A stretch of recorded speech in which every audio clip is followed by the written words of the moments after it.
Okay. So, hello. This is lecture number 8 of Unit 10, Hello Alkenes and Hello Arenes. Okay, so brief introduction. So, আমার নাম Subhadip Mondal and I am a PhD student in the Department of Chemistry, IIT Kanpur. Okay, so last lecture আমরা basically optical isomers মানে enantiomers, mirror image, superimposable mirror image এগুলো নিয়ে discuss করতে শুরু করেছিলাম। তো বেসিক্যালি আমরা জাস্ট ডিসকাস করছিলাম যে কোন একটা মলিকুল কিভাবে অপটিক্যাল অ্যাক্টিভিটি শো করে। মানে কোন মলিকুলকে দেখে আমি কি করে বলবো যে এটা অপটিক্যাল অ্যাক্টিভিটি আছে না নেই? মানে এর কাইরালিটি কি? মানে এটাতে কোনো কাইরাল সেন্টার আছে বা নেই। ওকে? তো বেসিক্যালি অপটিক্যাল অ্যাক্টিভিটি যেটা সেটা হচ্ছে কোন একটা মানে কোন একটা বিকারে আমি যদি রিঅ্যাকশন মিক্সচার নিই, দিয়ে আমি তাতে যদি প্লেন পোলারাইজড কোন একটা হোয়াইট লাইট মানে আনপোলারাইজড লাইট আমরা যদি সেটাতে পাস করি, যেরকম আমরা ড্র করে দেখিয়েছিলাম। তো এটা হচ্ছে লাইট সোর্স। তো এটা হচ্ছে হোয়াইট লাইট। মানে হচ্ছে এটা একটা আনপোলারাইজড লাইট। মানে এর যে আ পোলারাইজেশন ডাইরেকশন মানে এর যে ইলেকট্রিক ফিল্ড ভেক্টর যে ডাইরেকশন এ পোলারাইজড, যে প্লেন এ পোলারাইজড সেটা হচ্ছে র‍্যান্ডম। মানে এটা বিভিন্ন রকম এর যে পোলারাইজেশন ডাইরেকশন সেটা হচ্ছে 360 ডিগ্রিতে আ মানে ডিস্ট্রিবিউটেড হয়ে আছে। তো তার জন্য এটাকে আমরা বলি আনপোলারাইজড লাইট।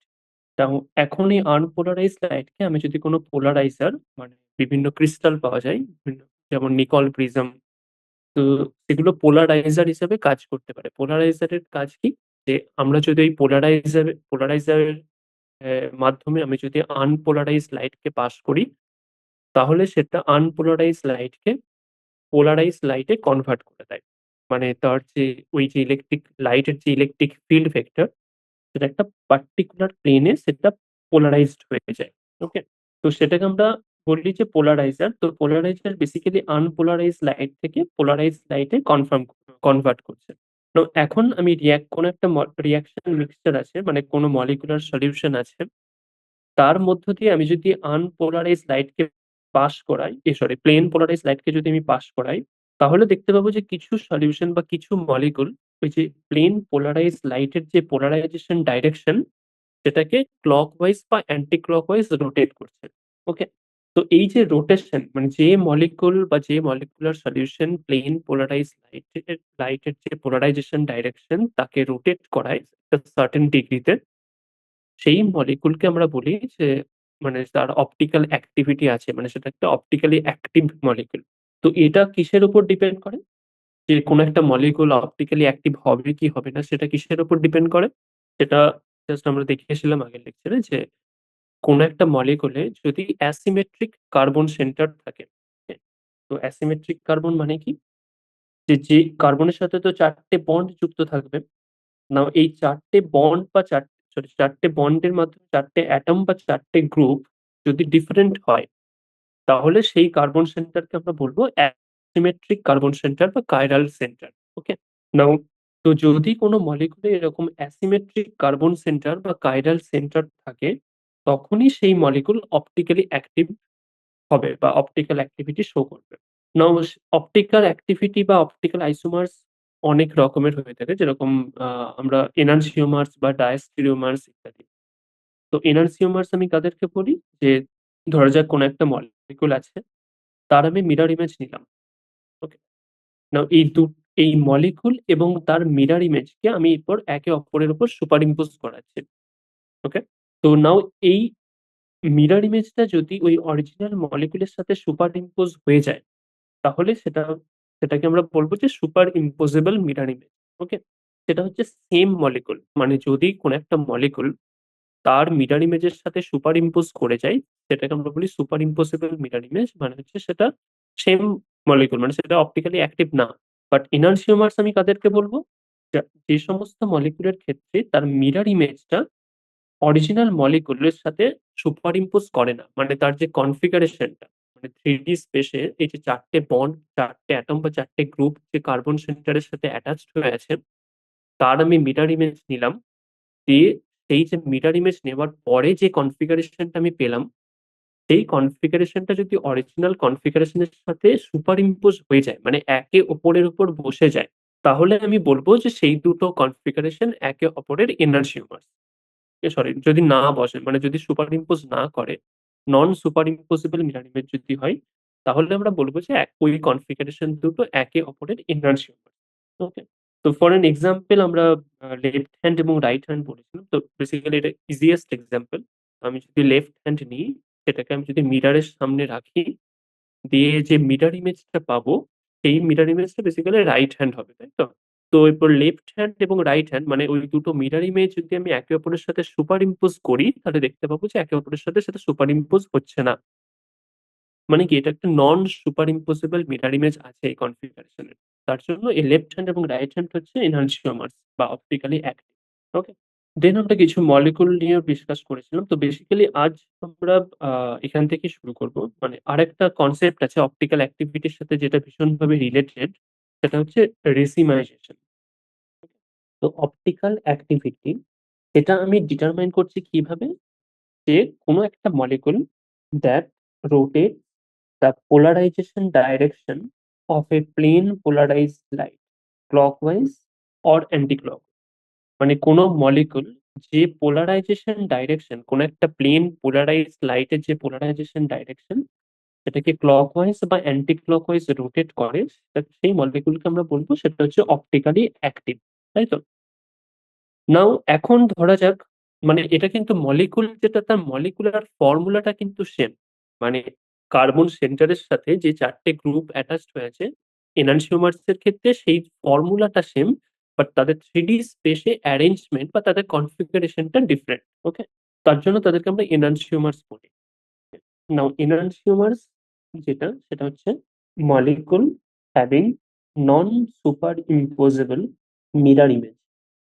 তো তার এই এনানসিওমারের যে ফার্স্ট এনানসিওমার বা যে ফার্স্ট কনফিগারেশন, একটা কনফিগারেশন বা একটা কনফর্মেশন, সেটা ধরা যাক প্লেন পোলারাইজড লাইটকে ক্লকওয়াইজ রোটেট করে। তো এটা হচ্ছে প্লাস ফর্ম বা ডি বা ডেক্সট্রো রোটেটরি, তাই তো? এটা আমরা বলেছিলাম। আর সেকেন্ড কনফিগারেশন যেটা, সেকেন্ড এনানসিওমারের যে সেকেন্ড কনফর্মেশন, সেটা অ্যান্টি ক্লকওয়াইজ রোটেট করছে ধরা যাক প্লেন পোলারাইজড লাইট। যেটাকে আমরা বলি মাইনাস ফর্ম বা এল, লেভো রোটেটরি। ওকে? এটা প্লাস ফর্ম যেটা ক্লকওয়াইজ রোটেট করাচ্ছে। এটা মাইনাস ফর্ম যেটা অ্যান্টি ক্লকওয়াইজ রোটেট করাচ্ছে। ওকে? নাও ধরা যাক এই দুটো এনানসিওমার কোনো একটা রিঅ্যাকশন মিক্সচারে, ধরা যাক কোনো একটা বিকারে সলিউশন নিয়েছি। যে সলিউশনের মধ্যে ধরা যাক এনানসিওমার 1 এবং এনানসিওমার নাম্বার 2 ইকুয়াল কোয়ান্টিটিতে আছে। ওকে? এই দুটো ইকুয়াল কোয়ান্টিটিতে আছে। মানে কোনো একটা বিকারে আ আমি যদি দুটো এনানসিওমারই মানে এনানসিওমার 1 এবং এনানসিওমার 2, এই দুটো কিন্তু তাদের মলিকুলার ফর্মুলাটা সেম। ওকে? তো এই দুটো এনানসিওমার যদি আমি ইকুয়াল কোয়ান্টিটিতে কোনো একটা রিঅ্যাকশন মিক্সার বা কোনো একটা বিকারেতে নিই, এরপর এই বিকারের মধ্য দিয়ে আমি ধরা যাক প্লেন পোলারাইজড লাইট আমি পাস, ঠিক আছে? প্লেন পোলারাইজড লাইট আমি এটার মধ্য দিয়ে পাস করাচ্ছি। তো এই যে এনানসিওমার 1, এটা যেহেতু ডিফ্রম বা ডেক্সট্রো রোটেটরি, সেটা এই প্লেন পোলারাইজড লাইটকে ক্লকওয়াইজ রোটেট করাবে। এটা ক্লকওয়াইজ রোটেট করাবে এনানসিওমার 1 টা। কোন একটা certain degree let's say theta তে। যে এনানসিওমার 2 টা মানে এই কনফিগারেশন 2 টা যেহেতু এটা মাইনাস ফর্ম বা এল ফর্ম, এটা প্লেন পোলারাইজড লাইটকে অ্যান্টি ক্লকওয়াইজ রোটেট করাবে। এবং এই যে কতটা রোটেট করাচ্ছে, মানে কোন একটা এনানসিওমার কতটা রোটেট করাবে, মানে সেটা তো কনসেনট্রেশন এর উপর ডিপেন্ড করবে যে মলিকুলার কনসেনট্রেশন কিরকম। তো যেহেতু এটা ইকুয়াল অ্যামাউন্ট নিয়েছি, তার জন্য এনানসিওমার 1 টা যদি থিটা ক্লকওয়াইজ ডাইরেকশন এ রোটেট করাই, তো এনানসিওমার 2 টা সেটা মাইনাস থিটা অ্যান্টি ক্লকওয়াইজ ভাবে সেটাকে রোটেট করাচ্ছে। ওকে? যেহেতু এটা ইকুয়াল কোয়ান্টিটি। তো আমি যে নেট আউটপুট যেটা পাবো, তার যে প্লেন পোলারাইজড ডাইরেকশন বা তার যে পোলারাইজেশন ডাইরেকশন এর যে নেট আউটপুট, সেটা কি হবে? 0। ওকে? তো আউটপুট লাইটের যে পোলারাইজেশন ডাইরেকশন, তো নেট রোটেশন সেটা হবে 0 ডিগ্রি। ওকে? কারণ কি? কারণ এনানসিওমার 1 যেটা, সেটা ক্লকওয়াইজ রোটেট করছে by an amount theta. Okay? আর এনানসিওমার 2 যেটা, সেটা অ্যান্টি ক্লকওয়াইজ রোটেট করছে by an amount theta. Okay? তো যেহেতু এটা ইকুয়াল কোয়ান্টিটিতে আছে, তো এটার মানে কি? এটা কনসেপচুয়ালি আমরা কি ভাবছি? যে ধরা যাক এটা ইনিশিয়াল সার্কেল ছিল। এটা ইনিশিয়ালি এটা ছিল ইনিশিয়াল প্লেন পোলারাইজড লাইটের পোলারাইজেশন ডাইরেকশন। ওকে? নাও এখন আমি রিঅ্যাকশন মিক্সারের মধ্য দিয়ে পাস করাবার পর ধরা যাক এর ডাইরেকশন হলো এইভাবে। মানে এটা ক্লকওয়াইজ রোটেট করছে থিটা। এটা হচ্ছে এনানসিওমার 1 E1 এবং এনানসিওমার 2 যেটা সেটাও কিন্তু অ্যান্টি ক্লকওয়াইজ রোটেট করছে। মানে মাইনাস থিটা ক্লকওয়াইজ রোটেট করছে, তাই তো? তো এর যে নেট রোটেশন যেহেতু এটা ইকুয়াল কোয়ান্টিটিতে আছে, তো theta plus minus theta will be equal to 0 degree. Okay? যেহেতু দুটো এনানসিওমার মিক্সচারে ইকুয়াল কোয়ান্টিটিতে আছে তার জন্য ওই সলিউশনের যে নেট রোটেশন এই পোলারাইজেশন ডাইরেকশনের যে নেট রোটেশন সেটা 0 হয়ে যাচ্ছে। তো এই যে মিক্সচার মানে এই যে এনানসিওমারিক মিক্সচার কোন একটা এনানসিওমারিক মিক্সচার যার যেটা প্লেন পোলারাইজড লাইটকে নেট 0 রোটেট করাই। তো সেটাকে আমরা বলি রেসিমিক মিক্সচার বা রেসিমাইজেশন। তো এটার যে কনসেপ্ট এটাকে আমরা বলি রেসিমিক মিক্সচার। তো basically equal quantity of enantiomer equal কোয়ান্টিটিতে আমরা যদি নিই তাহলে যে net rotation of plane polarised light সেটা 0 ডিগ্রি হয়। ওকে? তো এই যে মিক্সচারটা হচ্ছে সেটাকে আমরা বলি রেসিমিক মিক্সচার। ওকে? নাও এই যে প্রসেস অফ রেসিমাইজেশন যেটা মানে এই যে রেসিমিক মিক্সচারটা তৈরি করার যে প্রসেস সেটাকে আমরা বলি রেসিমাইজেশন। Racemization procedure. তো রেসিমিক মিক্সচার কি? মানে এটা একটা মিক্সচার অফ মানে এটা একটা সলিউশন মিক্সচার যাতে দুটো এনানসিওমার কোন একটা মলিকিউলের দুটো এনানসিওমার ইকুয়াল কোয়ান্টিটিতে থাকবে। তার ফলে কোন একটা এনানসিওমার মানে যেটা ডেক্সট্রো রোটেটরি সেটা প্লেন পোলারাইজড লাইটের যে পোলারাইজেশন ডাইরেকশন সেটাকে ক্লকওয়াইজ রোটেট করছে let's say by certain amount theta. আর যেটা লেভো রোটেটরি কনফর্মেশন মানে সেটা প্লেন পোলারাইজড লাইটের যে পোলারাইজেশন ডাইরেকশন সেটাকে অ্যান্টি ক্লকওয়াইজ রোটেট করছে আহ, ধরা যাক থিটা সেম অ্যামাউন্ট থিটা যেহেতু এটা ইকুয়াল কোয়ান্টিটিতে আছে। তার জন্য সলিউশনের যে আউটপুট লাইট যেটা পাবো তার যে নেট পোলারাইজেশন ডাইরেকশনের রোটেশন হবে সেটা 0 হবে। তাই তো? তো এর জন্য এই মিক্সচারকে আমরা বলি রেসিমিক মিক্সচার এবং যে প্রসেস বা যে প্রসিডিউরে আমরা রেসিমিক মিক্সচার তৈরি করতে পারি সেটাকে বলে রেসিমাইজেশন প্রসিডিউর। এরপর কিছু এক্সাম্পল আমরা দেখতে পারি যেটা থেকে আমরা মানে দুটো মলিকুলের মধ্যে আমি যদি কম্পেয়ার করি যে কোন মলিকুলটা অপটিক্যাল অ্যাক্টিভিটি শো করবে এবং কোন মলিকুলটা অপটিক্যাল অ্যাক্টিভিটি শো করবে না। সেটা আমরা মলিকুলের যে মানে কার্বন সেন্টার দেখে মানে সেখানে কোনো অ্যাসিমেট্রিক কার্বন আছে কিনা মানে বেসিক্যালি সেখানে কোনো কাইরাল সেন্টার আছে কিনা সেটা দেখে আমি আ বলতে পারবো। তো ধরা যাক ফার্স্ট যে এখানে carbon, hydrogen, OH above the প্লেনে ব্রোমিন আছে একটা আর বিলো দ্য প্লেনে CH3 আছে। এবং এটাকে বলবো আরেকটা উদাহরণ নিলাম যে carbon, hydrogen, bromine above the প্লেনে ব্রোমিন আছে এবং বিলো দ্য প্লেনে ব্রোমিন আছে। ওকে? তো এইখানে এই যে দুটো কার্বন সেন্টারের মধ্যে আমি কম্পেয়ার করব। তাই তো? তো এই কার্বন সেন্টারের সাথে একটা হাইড্রোজেন, একটা OH প্লেনে আছে। এই ব্রোমিনটা অ্যাবাভ দ্য প্লেনে আছে এবং এই মিথাইলটা বিলো দ্য প্লেনে আছে। তাই তো? তো অ্যাবাভ দ্য প্লেন এবং বিলো দ্য প্লেন এটা কিভাবে আমরা আ ভিজুয়ালাইজ করব? তো ধরা যাক এটা একটা কার্বন সেন্টার। তো এখানে একটা অ্যাটম আছে এবং তার সাথে ওয়েটটা প্লেনে আছে। মানে এই ৩ টে অ্যাটম একই প্লেনে আছে। নাও আমি যেদিক থেকে দেখছি সেই পার্সপেক্টিভ এ আমার কাছে যে অ্যাটমটা আছে বা যে গ্রুপটা আছে সেটা হচ্ছে অ্যাবাভ দ্য প্লেন। ওকে? আর আমার থেকে দূরে যে অ্যাটম বা যে গ্রুপটা আছে মানে প্লেনের নিচে আমি যদি বলতে চাই সেটা হচ্ছে বিলো দ্য প্লেন। তো টেট্রাহেড্রাল মলিকিউলকে আমরা এভাবে ভিজুয়ালাইজ করতে পারি। তো এই দুটো সেন্টারের মধ্যে আমি যদি কম্পেয়ার করি তাহলে দেখতে পাবো যে এই সেন্টারে ফার্স্ট মলিকিউলের যে কার্বন সেন্টার সেখানে ৪ টে অ্যাটম বা ৪ টে গ্রুপ যে যুক্ত আছে সেগুলো হচ্ছে অ্যাসিমেট্রিক মানে আলাদা কমপ্লিটলি ডিফারেন্ট অ্যাটম বা গ্রুপ। ওকে? নাও এই কার্বন সেন্টারের সাথে যে ৪ টে অ্যাটম বা ৪ টে গ্রুপ যুক্ত আছে সেটা কিন্তু ডিফারেন্ট নয়। ওকে? সেটা কিন্তু সেম, মানে এখানে ৩ টে ব্রোমিন যুক্ত আছে এবং একটা হাইড্রোজেন আছে। তার ফলে এটা কিন্তু অ্যাসিমেট্রিক কার্বন হবে না। এটা অ্যাসিমেট্রিক কার্বন হবে। তো এই মলিকিউলের যে কার্বন সেন্টার, এটা হচ্ছে অ্যাসিমেট্রিক কার্বন বা কাইরাল সেন্টার। কেন? কারণ হচ্ছে 4 ডিফারেন্ট গ্রুপ, বাট এটা কিন্তু অ্যাসিমেট্রিক কার্বন নয়। Not an asymmetric carbon. ওকে?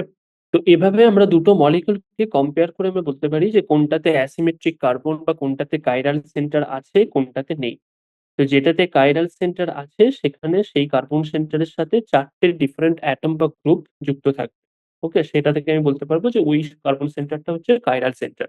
এবং যদি কোনো একটা মলিকিউলে কাইরাল সেন্টার থাকে তাহলে তার মানে এনানসিওমার থাকার পসিবিলিটি আছে। মানে তার সেটা অপটিক্যালি অ্যাক্টিভ হবে।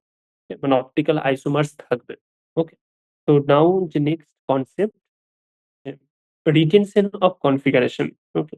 তো কনফিগারেশন বলতে কি? কনফিগারেশন মানে হচ্ছে অ্যারেঞ্জমেন্ট। মানে এই যে কোনো একটা মলিকিউলের যে কার্বন সেন্টার আছে, কার্বন সেন্টারের সাথে ৪ টে ডিফারেন্ট গ্রুপ বা ৪ টে অ্যাটম যুক্ত আছে ৪ টে বন্ডের মাধ্যমে, তাইতো?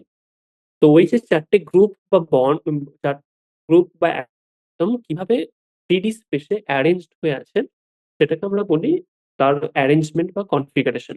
ওকে? মানে 3D স্পেসে বিভিন্ন অ্যাটম বা গ্রুপের যে অ্যারেঞ্জমেন্ট সেটাই হচ্ছে তার কনফিগারেশন। তো এরকম আ যদি ইনিশিয়াল কোনো একটা মলিকিউল নিই, তার তার তার সেই মলিকিউলের যে ৪ টে গ্রুপ বা ৪ টে অ্যাটম তার একটা পার্টিকুলার কনফিগারেশন আমি ধরা যাক নিলাম। এরপর আমি ওই ধরা যাক মলিকিউলটা কোনো একটা রিঅ্যাকশন এ পার্টিসিপেট করছে। তো রিঅ্যাকশন এ পার্টিসিপেট করার পর ওই মলিকিউলের যে কনফিগারেশন সেটা চেঞ্জ হতে পারে, সেটা একই থাকতে পারে। আবার এই দুটো পসিবিলিটি আছে বেসিক্যালি। মানে কোন একটা পার্টিকুলার কনফিগারেশন এ আমি যদি কোন মলিকিউলকে নিই, দিয়ে আমি যদি কোন কেমিক্যাল রিঅ্যাকশন করাই সেই মলিকিউলটাকে নিয়ে, তাহলে সেই মলিকিউলটার কনফিগারেশন কি হতে পারে? একটা তো হতে পারে যে রিঅ্যাকশন এর পর তার কনফিগারেশন এ কোন চেঞ্জই হলো না। আবার এটাও হতে পারে যে রিঅ্যাকশন করার পর তার কনফিগারেশন এ চেঞ্জ হয়ে গেল। তো এই দুটোই মেইনলি পসিবিলিটি আছে। তো যদি কোন একটা কেমিক্যাল রিঅ্যাকশন এর পর মলিকিউলের ইনিশিয়াল কনফিগারেশন এর যদি কোন চেঞ্জ না হয়, তাহলে সেটাকে আমরা বলি যে retention of configuration. Retention of configuration. তো এরপর রিটেনশন অফ কনফিগারেশন মানে কেমিক্যাল রিঅ্যাকশন হওয়ার পর মলিকিউলের যে ইনিশিয়াল কনফিগারেশন সেটার কোন চেঞ্জ হয় না। তার জন্য আমরা এটা বলছি রিটেনশন। ওকে? রিটেনশন মানে উইদাউট এনি চেঞ্জ। তো ধরা যাক কোন একটা মলিকিউল আছে, এটা ধরা যাক C, যে এটা A, B, D এবং এটা ধরা যাক X। ওকে? মানে এটাকে যদি আমরা পড়ি সিরিজ অ্যারেঞ্জমেন্ট এর মতো আমরা যদি এটাকে লিখি, তো এটা কার্বন সেন্টার, এর সাথে A এবং লেটস সে X প্লেনে আছে। ওকে? আরেকটা গ্রুপ বা অ্যাটম অ্যাবাভ দ্য প্লেনে আছে এবং আরেকটা গ্রুপ বা অ্যাটম বিলো দ্য প্লেনে আছে। তাই তো? নাও এটা হচ্ছে মলিকিউলের ইনিশিয়াল কনফিগারেশন ধরা যাক। এরপর এই মলিকিউলটা কোন একটা রিঅ্যাকশন এ পার্টিসিপেট করছে। তো ধরা যাক Y মাইনাস এর সাথে সেটা রিঅ্যাকশন করছে। এটা হচ্ছে তার ইনিশিয়াল কনফিগারেশন। রিঅ্যাকশন করার পর ধরা যাক এর যে প্রোডাক্ট টা তৈরি হলো, সেই প্রোডাক্টে এই কার্বন সেন্টার এর যে কনফিগারেশন সেটার কোন চেঞ্জ হলো না। মানে স্পেসিফিক কনফিগারেশন। মানে এটা ধরা যাক C, এখানে A গ্রুপটা যুক্ত আছে। এখানে above the plane A B, below the plane A D এবং এখানে প্রোডাক্ট এ ধরা যাক Y অ্যাটম বা গ্রুপ যুক্ত হয়ে গেল। ওকে? তো এটা ছিল রিঅ্যাকট্যান্ট এবং এটা হলো প্রোডাক্ট। তো রিঅ্যাকট্যান্ট এ এই কার্বন সেন্টার এর যে কনফিগারেশন, প্রোডাক্ট এ কার্বন সেন্টার এর যে কনফিগারেশন, ওভারঅল কনফিগারেশন সেটার কোনো চেঞ্জ হয়নি। তাই তো? মানে যেখানে যে অ্যাটম বা গ্রুপ গুলো যুক্ত ছিল সেখানেই সেই অ্যাটম বা গ্রুপ গুলো যুক্ত হয়েছে। তো এটাকে আমরা বলব retention of configuration. Okay? Retention of configuration. তো এটা কখন হতে পারে? মানে কোন একটা কেমিক্যাল রিঅ্যাকশন হওয়ার পর এই যে কার্বন সেন্টার এর যে ওভারঅল একটা কনফিগারেশন চেঞ্জ হচ্ছে না, সেটা কখন হতে পারে?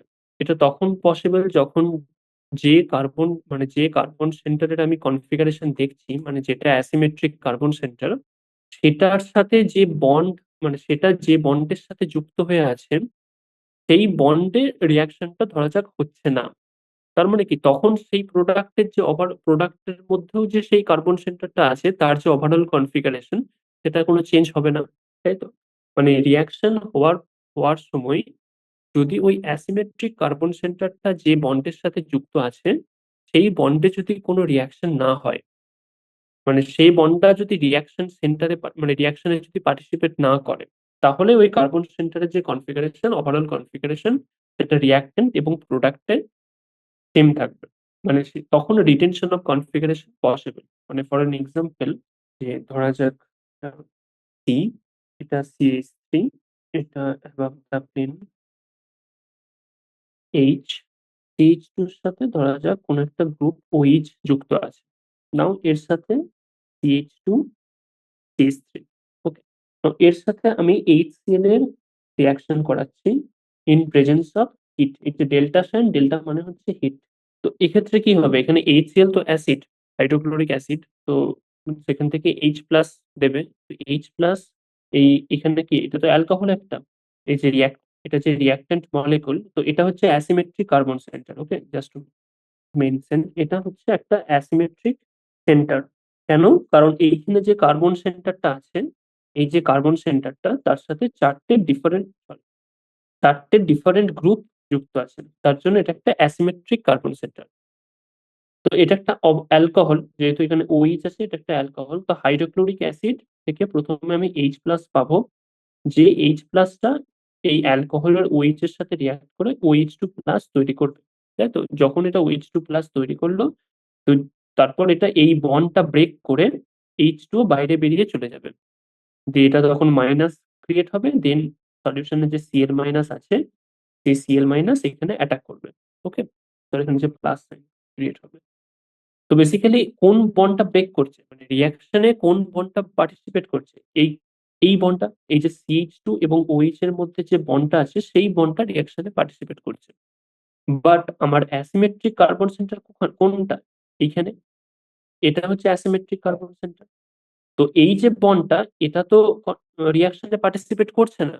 তার ফলে এই অ্যাসিমেট্রিক সেন্টারের যে overall configuration in reactant and in product, সেটা সেম থাকছে। তার জন্য আমরা বলছি যে যখন কোন একটা মলিকিউলের কোন একটা বন্ড আ অ্যাসিমেট্রিক কার্বনের সাথে যে বন্ডটা যুক্ত আছে, সেই বন্ডটা যদি রিঅ্যাকশন এ পার্টিসিপেট না করে, তাহলে সেই মলিকিউলের বোথ ইন রিঅ্যাকট্যান্ট এবং প্রোডাক্ট আমরা ওভারঅল কনফিগারেশনটা সেম দেখতে পাবো। সেটা তখন রিটেনশন অফ কনফিগারেশন পসিবল। তো এখানে এই বন্ডটা বেসিক্যালি ব্রেক করছে। আমি যদি এটাকে দেখাই, যেখানে OH2+ হবে, H+ এখানে, মানে এখানে অ্যাটাক করছে, OH2+ হবে। দেন সলিউশন এর যে Cl- আছে, সে এই সেন্টারে অ্যাটাক করবে এবং OH2 কে বের করে দিয়ে প্রোডাক্ট টা তৈরি করবে। যেটা CH2Cl, CH3, H, CH2CH, ওকে? এটা হচ্ছে প্রোডাক্ট। তো ওভারঅল যে অ্যাসিমেট্রিক সেন্টারের যে কনফিগারেশন, সেটা কোনো চেঞ্জ হলো না। মানে এটার কোনো চেঞ্জ হলো না। এর যে ওভারঅল কনফিগারেশন সেটার কোনো চেঞ্জ হয়নি। তো তার জন্য এটাকে আমরা বলি retention of okay? Now second concept কি? সেকেন্ড টা হচ্ছে ইনভার্সন অফ কনফিগারেশন। মানে ইনভার্সন, রিটেনশন আর ডেসিমাইজেশন এর যে কনসেপ্ট। Inversion, retention and racemisation. তো এটা তো তো রিঅ্যাকশন এ কি পসিবিলিটি? রিঅ্যাকশন এ ২ রকমের পসিবিলিটি বললাম, যে কোন একটা মলিকিউলের যে কাইরাল সেন্টার এর যে কনফিগারেশন, সেটা কোন একটা রিঅ্যাকশন হবার পর সেটা সেম থাকতে পারে, আবার চেঞ্জ হতে পারে। ওকে? তো যদি চেঞ্জ হয়, সেটা কিরকম ভাবে চেঞ্জ হচ্ছে, সেটাই হচ্ছে ইনভার্সন বা ডেসিমাইজেশন এর কনসেপ্ট।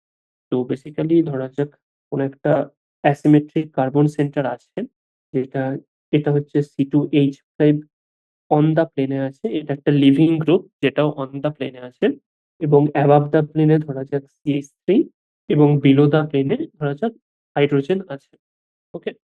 তো এটা একটা ইনিশিয়াল কনফিগারেশন IC। তো এটা রিঅ্যাকশন এ পার্টিসিপেট করছে। ধরা যাক এটা Y- এর সাথে রিঅ্যাক্ট করছে। ওকে? Y- এর সাথে ধরা যাক রিঅ্যাক্ট করছে। ডিএমএ ৩ ধরনের পসিবিলিটি হতে পারে। ওকে? তো একটা প্রোডাক্ট আমি এই জিনিসটা পেতে পারি। ধরা যাক এখানে C আছে, এটা C2H5, এইখানে Y টা যুক্ত হয়ে গেল। ওভারঅল কনফিগারেশন তার সেম রইল। এটা হাইড্রোজেন। ধরা যাক এটা বলছি প্রোডাক্ট A। আরেকটা পসিবিলিটি কি হতে পারে, ধরা যাক এটা ওয়াই মাইনাস এর সাথে রিয়াক্ট করছে, দিয়ে এর এর যে কনফিগারেশনটা সেটা উল্টো হয়ে গেল, মানে ইনভার্স হয়ে গেল, ইনভার্টেড কনফিগারেশন হয়ে গেল। সেটা কিরকম? তো এখানে ওয়াইটা চলে আসছে, এখানে C2H5 যেমন প্লেনে ছিল তেমন প্লেনে আছে, এটা অ্যাবাভ দ্য প্লেনে CH3, বিলো দ্য প্লেনে হাইড্রোজেন। ওকে, এটাকে আমরা ধরা যাক বলছি প্রোডাক্ট বি। এটাও একটা পসিবিলিটি। আরেকটা পসিবিলিটি কি, যে মিক্সচারে এ এবং বি দুটোই পাওয়া যাচ্ছে, দুটোই তৈরি হচ্ছে। মানে আরেকটা পসিবিলিটি হচ্ছে এর সাথে ওয়াইটা রিয়াক্ট করছে, দিয়ে আমি মিক্সচারে এ এবং বি দুটোই আমি পাচ্ছি ইকুয়াল অ্যামাউন্ট। ওকে, তো ফার্স্ট যে পয়েন্ট সেটা হচ্ছে অনলি যদি এ কম্পাউন্ড আমি পাই, এ প্রোডাক্ট যদি পাই, সেটা কি হচ্ছে, এ প্রোডাক্টে কি হচ্ছে যে কার্বন সেন্টারের যে ওভারঅল কনফিগারেশন সেটা চেঞ্জ হচ্ছে না।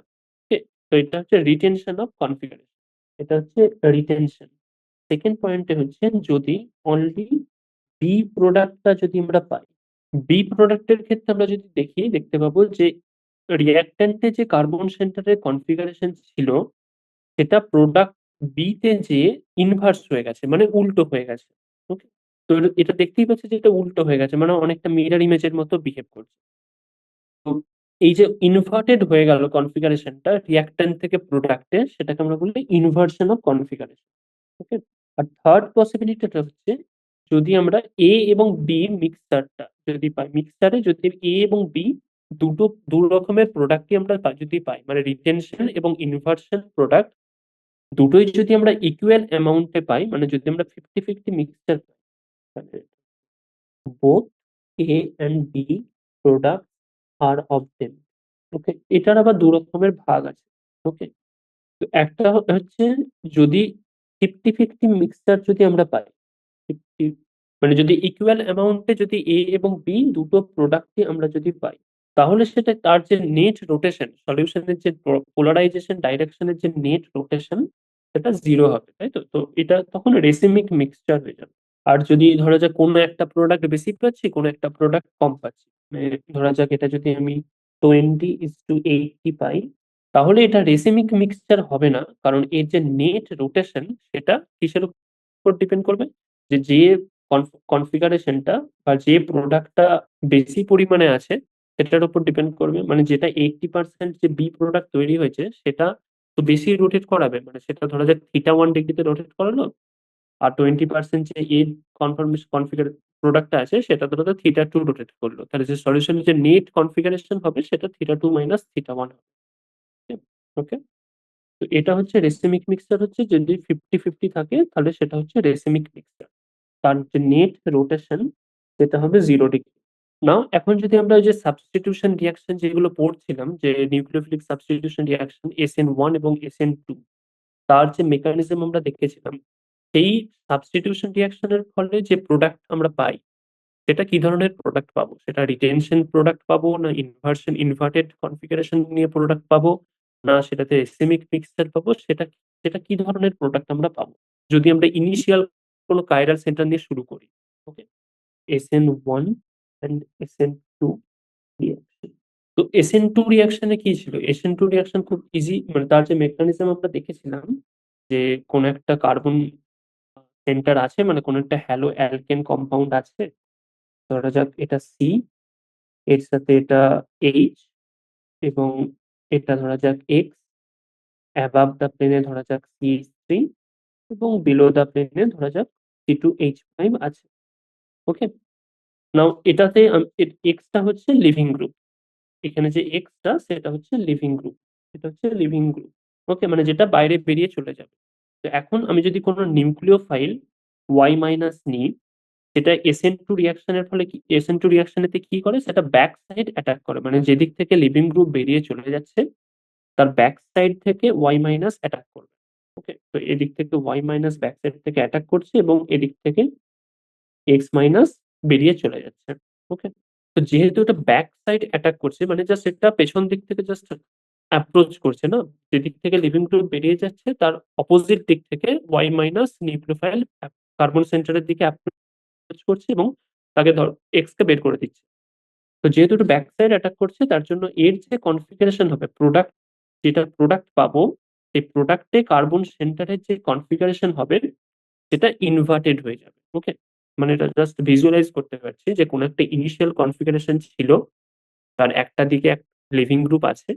অপোজিট সাইড থেকে কোনো একটা নিউক্লিওফাইল আসছে কার্বন সেন্টারের দিকে, দিয়ে এই মলিকুলের কনফিগারেশনটাকে ইনভার্ট করে লিভিং গ্রুপকে বের করে দিচ্ছে। ওকে?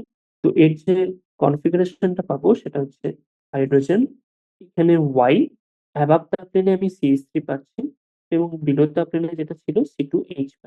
ওকে? এটা Y। তো এটা রিঅ্যাকট্যান্ট, এটা প্রোডাক্ট। তো এই যে কার্বন সেন্টার, তার যে কনফিগারেশন সেটা এখন ইনভার্টেড হয়ে গেছে, অপোজিট হয়ে গেছে। ওকে? Inverted configuration. তো SN2 রিঅ্যাকশনের মেকানিজম থেকে এটা পরিষ্কার বোঝা যাচ্ছে যে কোনো রিঅ্যাকট্যান্টের যদি কাইরাল সেন্টার নিয়ে আমি স্টার্ট করি, তাহলে SN2 রিঅ্যাকশনের ফলে যে প্রোডাক্টটা আমরা পাবো সেটা তার ইনভার্টেড কনফিগারেশন হবে। মানে সেখানে আমি ইনভার্সন দেখতে পাবো। তো এটা হচ্ছে SN2 রিঅ্যাকশন। ওকে? তো SN2 রিঅ্যাকশনে আমি ইনভার্সন দেখতে পাচ্ছি। Inversion of configuration.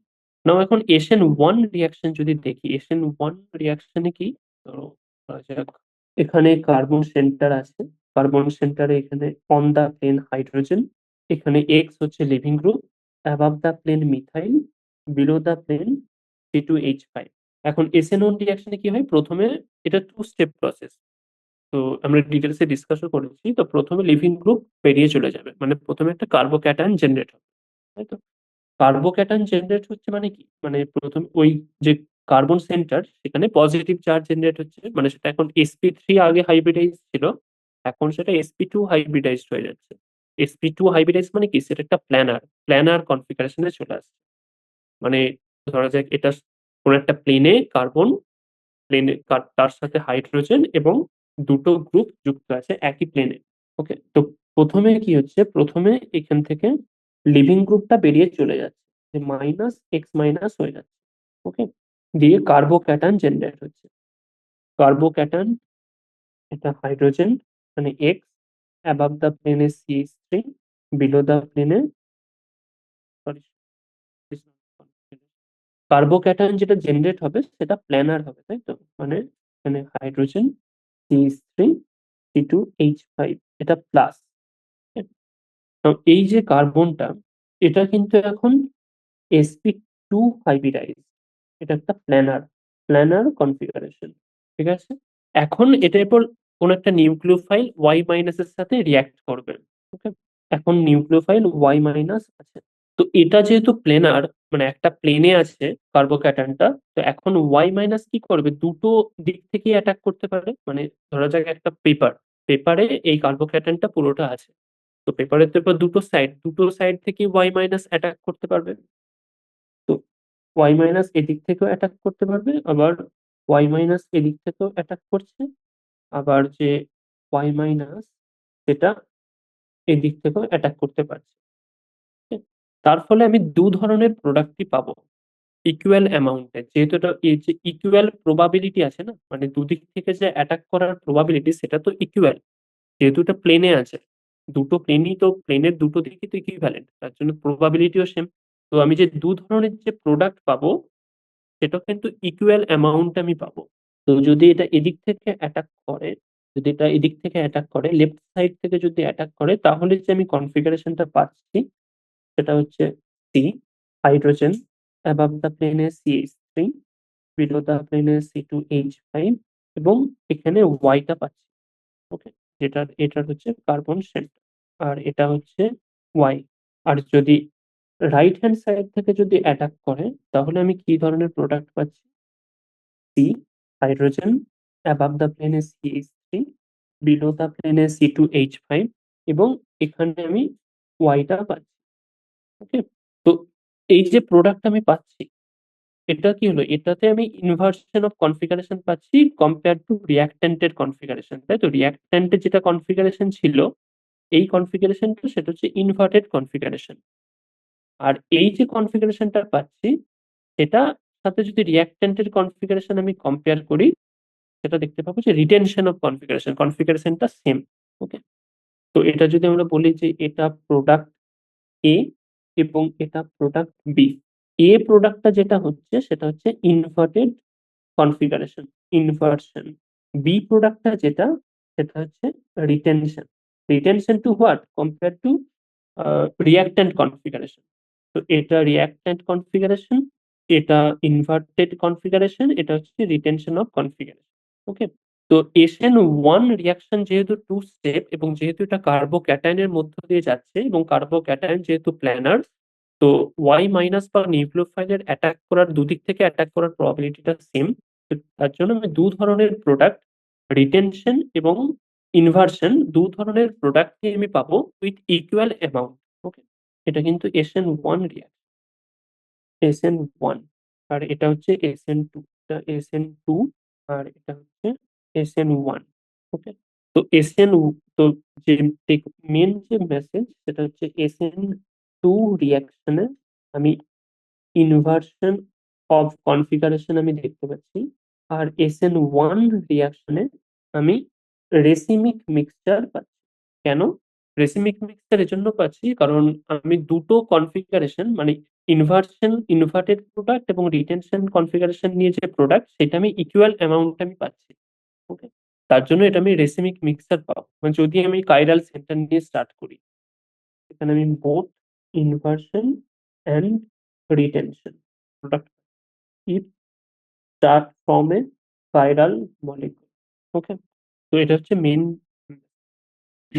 তো এখান থেকেও কিন্তু মানে এই ধরনের এক্সপেরিমেন্ট থেকেও আমি কিন্তু কনফার্ম করতে পারবো যে কোন একটা রিঅ্যাকশন কোন মেকানিজমের মধ্য দিয়ে যাচ্ছে।